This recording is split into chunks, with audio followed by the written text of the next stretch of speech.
bring you greetings from my home office here in Atlanta, Georgia. I'm preparing this greeting before I start my sabbatical on August 1st, so it's a little warmer than maybe it will be come September 1st.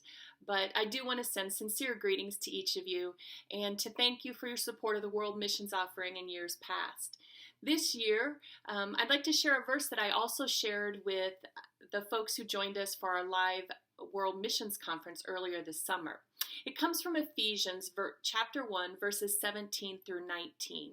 And it says this: "And I pray that the God of our Lord Jesus Christ, the Father of glory, may give you a spirit of wisdom and revelation as you come to know him, so that with the eyes of your heart enlightened, you may know what is the hope to which he has called you.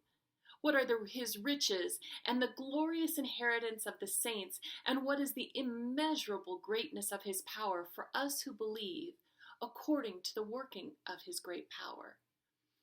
Friends, these are really important words to listen to. Read them over again. It's Ephesians 1, 17 through 19. And it talks about having our eyes open so that our heart is enlightened. It talks about this hope that we know we have, that we're called to share with the world. And so I would encourage you this year, as the World Missions Offering is kicking off, that you would learn more about the ways that international ministry is working around the world to bring hope and to enlightenment and open the eyes around us, but also to have our eyes open to what is happening in so many places in the world. It's a difficult time for everybody, and I really do recognize that. I've been studying and learning most of the beginning of this year about the pandemic and how it's affecting our partners around the world. And the one thing I do know is that they are coveting your prayers for their safety, prayers for their endurance.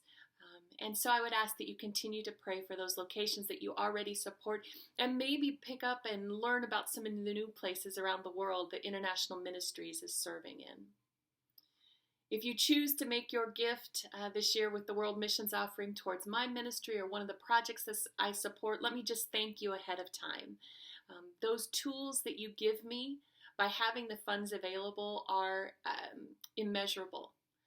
I'm able to go into locations that might need medications or that might need funding for building structures or schools or clinics.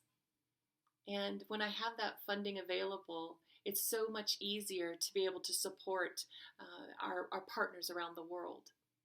But also for myself, if you haven't become a donor on a monthly basis, even at $5 a month or $10 a month, or whatever you can afford, this is incredibly helpful for me not to have to worry each month about whether funding is coming in or not. And so your support of the World Missions Offering this year is terribly important.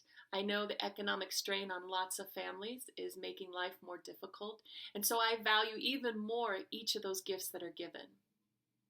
Thank you from the bottom of my heart for supporting the World Missions Offering and for supporting international ministries in its global outreach.